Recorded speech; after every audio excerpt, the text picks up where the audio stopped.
Hi, folks. Brian Blessing in Las Vegas, ATS.io. We always preview the Thursday night game for you, and let's get after it with an NFC South matchup with Atlanta at Carolina. Carolina minus 2.5. The total on the game is 50. If you like the Panthers, bet it now. This game probably gets to 3. Let's start with Atlanta. What do we do with these guys? They are the most creative team in the history of football to find ways to lose games. It gave that game away against the Cowboys.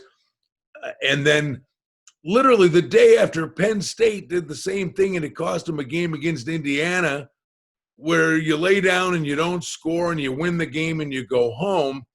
Atlanta has Detroit beat.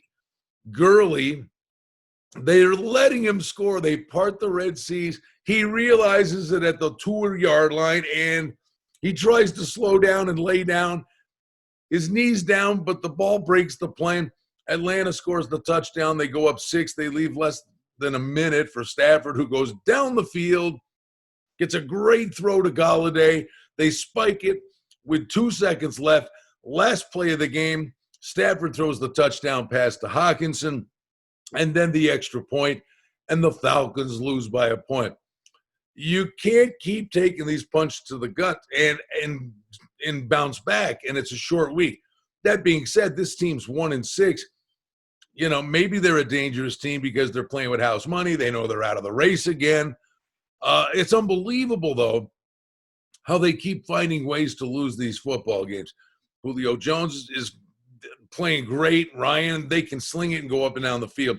But now they're going to take on a Carolina team that's ahead of schedule with Matt Rule at the helm. Forget about developing and moving forward. I mean, this was a team that only lost to New Orleans by a field goal, or they'd be tied for second in the division. Now they're 3-4, lost 27-24 to the Saints. The problem is twofold. On offense, Christian McCaffrey's not there, the high ankle sprain. Mike Davis is okay. Teddy Bridgewater's actually playing really, really good, but they got to do everything they do through the air.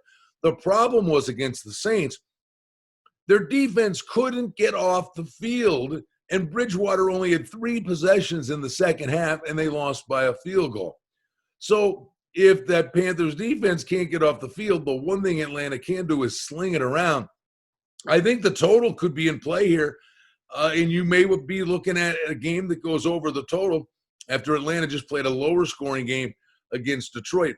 Mike Davis is okay. They clearly miss McCaffrey, but this Panthers defense is having a hard time getting off the field. I think it's about the quarterbacks and Ryan, and it's a great story, Teddy Bridgewater, just to get his career back on track, and he's playing well. And don't sleep on this coach, Matt Rule. Short work week. Kind of a chalky deal on a standalone game. The books don't like when this happened. As of this minute, to me, it looks like favorite and the over. But it will be interesting with Atlanta and Carolina on Thursday night. Don't forget our buddy Adam Burke with this podcast each and every day. I join him on Tuesdays. Great fun here at ATS.io.